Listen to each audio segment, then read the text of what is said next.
Good day, grade 11 students. Today, we'll dive into the fascinating world of normal probability distribution in statistics.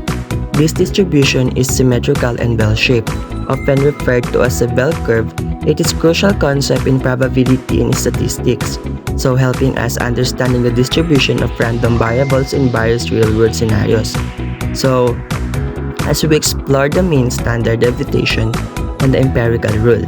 So, let's get started. The normal probability distribution, also known as the Gaussian distribution or bell curve, is a continuous probability distribution that is symmetric around its means in statistics and probability. It's widely used due to central limit theorem.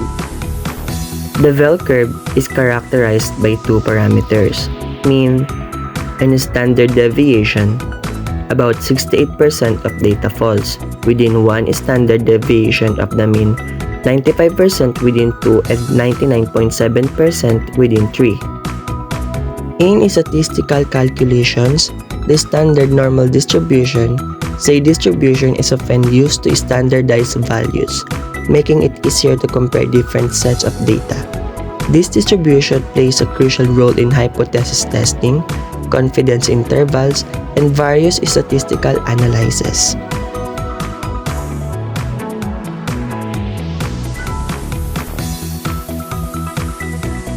For example, certain things like people heights, weights, and even IQ follow a normal distribution pretty closely.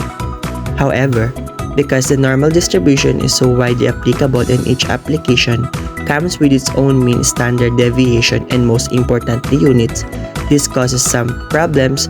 To solve this issue, instead of keeping the data in its original units, we get rid of the units by doing what's called standardizing the data.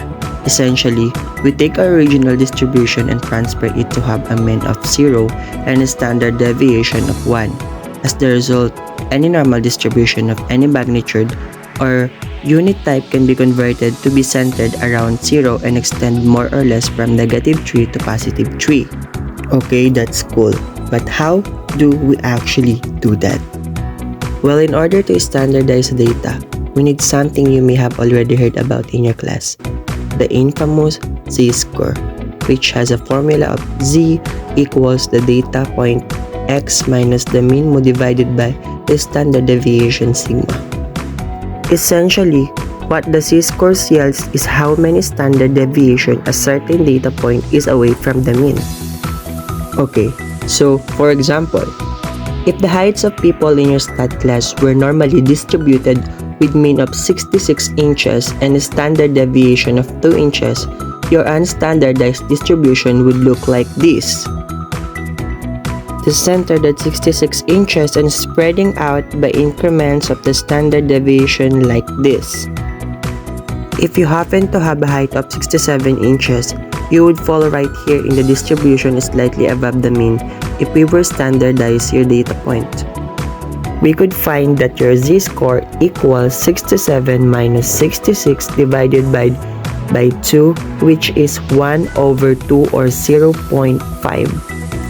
This z-score of 0.5 means that your data point is half of standard deviation above the mean and located here the same exact location in the distribution as before.